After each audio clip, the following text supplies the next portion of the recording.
Ẹ̀yin èèyàn lé ẹ káàbọ̀ sí Mashola Gist TV. Ṣé àlàáfíà ni ẹwà gbogbo lè ń kọ́ gist tèmi bí a ṣe gbọ́ o. Wọ́n ní Dr. Lizzy wọ́n ní wọ́n sùn kú wọ́n dẹ̀ sọ̀rọ̀. Wọ́n sọ̀rọ̀ tó jẹ́ pé ó mú ọgbọ́n wá lórí àwọn ìbejì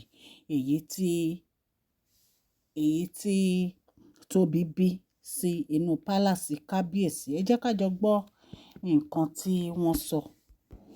Dr. Elizabeth dúpẹ́ ní ọwọ́ Ọlọ́run fún ọmọ tuntun jòjòló èyí tí Tobi bí sí inú pálásì prince àti princess. Wọ́n ní àwọn firú ẹ̀ tọrọ. Ẹ̀yin èèyàn lé ẹ̀yin náà rí bí ayọ̀ ìdùnnú ṣe ń lọ nínú pálásì. Wọ́n ń jó tí wọ́n ń yọ̀. A rí stepmom kábíyèsí. A rí gbogbo àwọn olórí tí wọ́n ń jó tán yọ̀ especially olórí Rónkẹ́. Ẹ̀yin èèyàn lé gist tèmi nìyẹn. Tó bá jẹ́ ìgbà àkọ́kọ́ ní tẹ́ darapọ̀ mọ́ channel wa, èmi ọmọ yín Mashola mo kí yín káàbọ̀ sí Mashola Gist TV. Ṣé àlàáfíà ni ẹwà gbogbo lè ń kọ́? Yorùbá la máa ń sọ lórí channel yìí. A máa ń sọ Yorùbá nítorí pé a fẹ́ gbàgbé àṣà àti èdè wa. A dẹ̀ tún san fún àǹfààní àwọn tí wọ́n gbọ́ Gẹ̀ẹ́sì. Ẹ̀yin èèyàn lé tẹ́ bá ti subscribe o. Ẹ tẹ notification bell so that tá bá ti post any gist ẹ máa rí. Òkè ni ọlá yín á máa lọ, ọlá yín ò ní lọ ìsàlẹ̀ láéláé.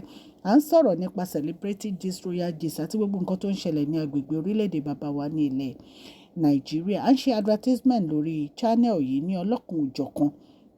Irú èyí tẹ́ bá fẹ́ ni à ń ṣe. Ẹ̀yin èèyàn lé ẹ kàn sí wa ní masholagist.tv@gmail.com. A ti gba ọ̀pọ̀lọpọ̀ advertisement gan tó yẹ pé a máa mú wá fún yín ní ìparí oṣù. Ẹ̀yin èèyàn lé Ọlọ́run Elédùmarè á ràn gbogbo etí tó ń gbọ́ mi lọ́wọ́ o. Bí a ṣe bí ọmọ tuntun jòjòló sí inú pálásì yìí, Ọlọ́run á wo àwọn ọmọ yìí o. Ní agbára Ọlọ́run á dàgbà, wọ́n á di ẹni rere ní àwùjọ. Ọlọ́run á fi àwọn olórí tó kù náà á fi ọwọ́ tọ́ wọn nínú. Wọ́n á bímọ tí wọn náà sì fún kábíyèsí ní agbára Ọlọ́run. Ẹ̀yin èèyàn lè ṣe mọ̀ pé every time la máa ń sọ fún yín pé a rí oyún picture Tobi ipe ẹ̀ẹ̀kan péré la rí tó gbé wá tó dẹ̀ take it out kúrò ní orí social media. Wọ́n ní Yorùbá ní nǹkan tí a bá ń fi pamọ́ ló máa ń níyì. Ṣé gbogbo wa ti rí ní ìsìn wípé Tobi ti bímọ o, gbogbo wa dẹ̀ láti rí láti fojú wa rí. A ní láti máa sọ nǹkan tí ojú wa ò tó especially lórí ọ̀rọ̀ ìpéyàn lóyún.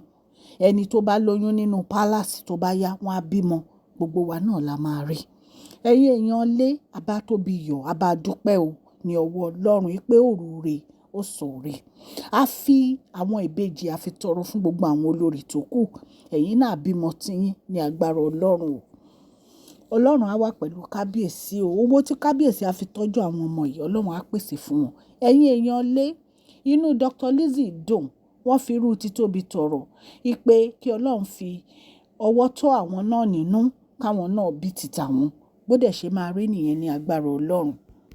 Ẹ̀yin èèyàn lé kì í ṣe nǹkan kékeré rárá ní ìdùnnú tó ṣubú layọ̀ ní pálásì kábíyèsí. Gbogbo wọn ni wọ́n mú ijó ni wọ́n ń jóná yọ̀ lórí ọ̀rọ̀ yìí. Ẹ̀yin èèyàn lé inú Dr. Lizzy dùn. Wọ́n dúpẹ́ ní ọwọ́ Ọlọ́run pé Ọlọ́run á ṣe àwọn ọmọ yìí ní ọmọ olóríire. Wọ́n á dẹ̀ ní ọ̀wọ́ rere lẹ́yìn. Gbogbo wọn ló mú jóná yọ̀ nítorí pé inú wọn dùn. Ẹ mọ̀ wípé látijọ́ yìí lẹ́yìn Tadé ní ká wò àti ìgbọ́ kí èèyàn kankan bí ọmọkùnrin sí inú palace. Ṣùgbọ́n ìdùnnú ló jẹ́ láti rí ọmọ tuntun yìí. Everybody nínú wọn dùn. Inú èmi gan tí mò ń sọ̀rọ̀ inú mi dùn. Mo bá Olori Tobi yọ̀ o. Gbogbo àwọn ènìyàn ló bá Olori Tobi yọ̀. Ọlọ́run Elédùmarè á wà pẹ̀lú kábíyèsí o. Gbogbo àwọn tó kù náà gbogbo wọn á bí tiwọn o ní agbára Ọlọ́run. Dr. Elizabeth dúpẹ́ fún Ọlọ́run fún ọmọ tuntun jòjòló yìí. Wọ́n ní wọ́n á dàgbà o, wọ́n á dẹ̀ ní ọ̀wọ́ rere lẹ́yìn. Ẹ̀yin èèyàn wa, ẹ jẹ́ kí a máa ní sùúrù o nínú ohun gbogbo. Ọ̀pọ̀lọpọ̀ àwọn èèyàn ni wọ́n ti sọ̀rọ̀ síwájú ní orí àwọn ọmọ tí olórí Tobi bí yìí. Ṣé ẹ mọ̀ pé èmi máa ń sọ fún yín pé mi ò rí Tobi pé ó lóyún. Nǹkan téèyàn ò bá dẹ̀ rí èèyàn á sọ lóòótọ́ mi ò rí tó lóyún. Picture tí mo rí, picture kíní tó shoot, kí pregnancy tó shoot sórí kíní, ọjọ́ tó shoot ẹ̀ kò pé 2 minutes tó fi mú kúrò.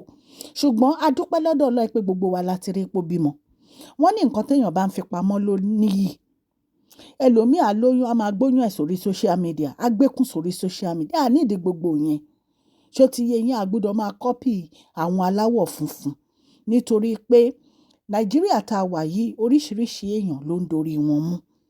Ẹ jẹ́ kí a fi èyí kọ́gbọ́n, torí nǹkan tí èèyàn bá fi pamọ́ ló níyì. Ẹ̀yin èèyàn lé, ẹ jẹ́ ká congratulate Tobi o. Ẹ jẹ́ ká bá Tobi yọ̀. Ọlọ́run Elédùmarè á wà pẹ̀lú gbogbo wa o. Gbogbo ẹ̀yin tó kù tó jẹ́ olórí kábíyèsí tẹ̀ ń wojú Ọlọ́run, Ọlọ́run á ṣe yín nínú o. Ní agbára Ọlọ́run.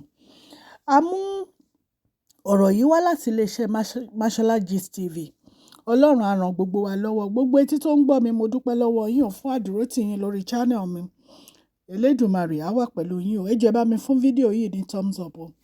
God Almighty will bless you. Please share this video, like and subscribe.